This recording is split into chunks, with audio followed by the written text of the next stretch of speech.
Designing an app's functionality. What does this even mean actually? Well, yeah, I see the word functionality over here. You see app design, but in reality, what we're talking about here is what your app is supposed to do. So we're going to start this off with an activity. Some of y'all have already brainstormed problems, and I think most of y'all have used an app before.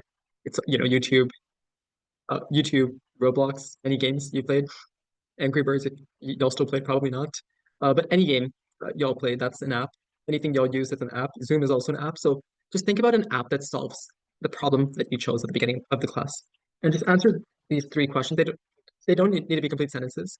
Just make sure you answer them. What your app should do, what your app should look like, or how your app should look, and why should your app actually exist? Third question is very interesting. It's very unique. Why should your app be an app? Why does YouTube exist? YouTube exists to allow us to watch videos. Zoom exists to allow people like me and you to actually talk to each other without being next to each other in person. So why does Zoom exist? Just these three sentences. Answer them. I'll give y'all a few minutes, and I'll give y'all 3 minutes to do it. Because I want to save a lot of time for Blickit too. So just work on this. You don't need to share this with me. So yeah, just keep this for next class because next class we're gonna be doing a lot more with it. And this also comes under something we call entrepreneurship, starting your own business. Everything we learn in both artificial intelligence and especially in app design can actually make y'all rich. Y'all might not see it right now, but this is how many people, a lot of people make a lot of money. It's through apps. The people who created YouTube, people who created Zoom, they've made a lot of money, and they're making a lot of money. So knowing how to create an app is very valuable. And yeah, it's very cool. It's more than anything else, it's just very cool. Yeah. Okay, 3 minutes, starting from any moment. Starting from now.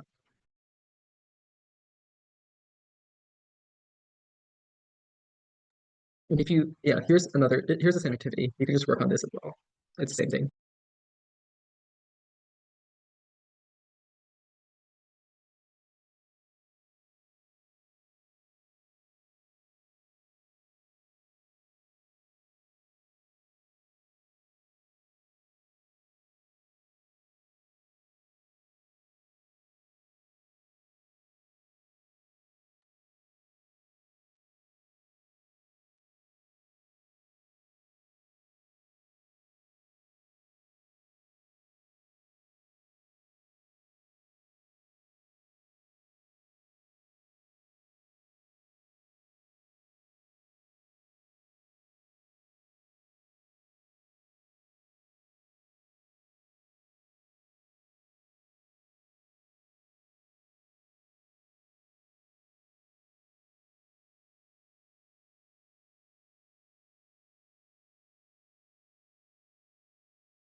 Also, I want to ask y'all, next time we do some of these sessions, do you think I should play some music?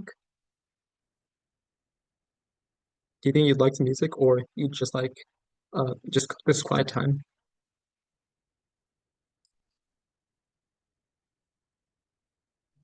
Music. Okay, music, really cool. I'll look for some good music, and actually, y'all can give me recommendations. That'd be great. Okay. Anyways, let's see. Yeah. Okay. Okay. So time's up. I hope y'all did this activity. It's gonna be really helpful, not just for this class, but also for you. And we're gonna move on because we're gonna get to look at 2 words: front end, back end. Okay. These might sound daunting. Just hear me out. They're very, very simple. Front end is everything you see. It's everything you touch, you click on. That's called the front end. It's in front of you. The back end is what's behind the scenes. Once you click on something, if you click on the unmute button, how the unmute button actually allows your computer to start listening to what you say, that's the back end. It's how the computer reacts. So in an app, you're always communicating between you and the computer. So you're always talking to the computer, and the app is just the middleman. It's just like the waiter in a restaurant, taking orders from you, delivering it to the chef, who's the computer, and the chef is delivering food back to you. That's what an app does. So once again, the front end is simply what you see in front of you. The back end is everything that goes on inside the computer. When you do something in the front end, the computer reacts in a certain way in the back. It's just front end, back end. Back end's behind. Okay. And now 3 words. So today's lesson is gonna have a lot of these words that might just go over your head in normal cases, but today we're actually gonna learn what they mean, and it's gonna be really fun. Authentication. Okay, authentication, pretty big word. How much letters is it? 7, 8, 9, 10, 11, 12, 13, 14. So it's around 15 letters. Well, maybe a little, yeah, somewhere around 15 letters. So it's a pretty long word. What it basically means is it's verifying your identity. It's verifying who you are. It's the username and password that you use on your video games. If you go to certain websites, YouTube even, you use username and passwords. That's what authentication is. It's to authenticate who you are, to make sure that you are you. It's to make sure that you're theater, and you're not someone else. It's to make sure Lily, you're actually Lily. So that's what authentication is. And make sure you are the person you are pretending to be, or you are claiming to be. And this is important because it makes sure that nobody can impersonate you, or nobody can pretend to be you and do things online that other people think you're doing. That's authentication. And yeah, these are all things we need to know while building apps because we want to make sure that when a user is using our app, they're not someone else is not doing things on their for them or doing things that they would otherwise not want to do. And then there's authorization. This is another word. It's pretty long, and it might sound similar to authentication.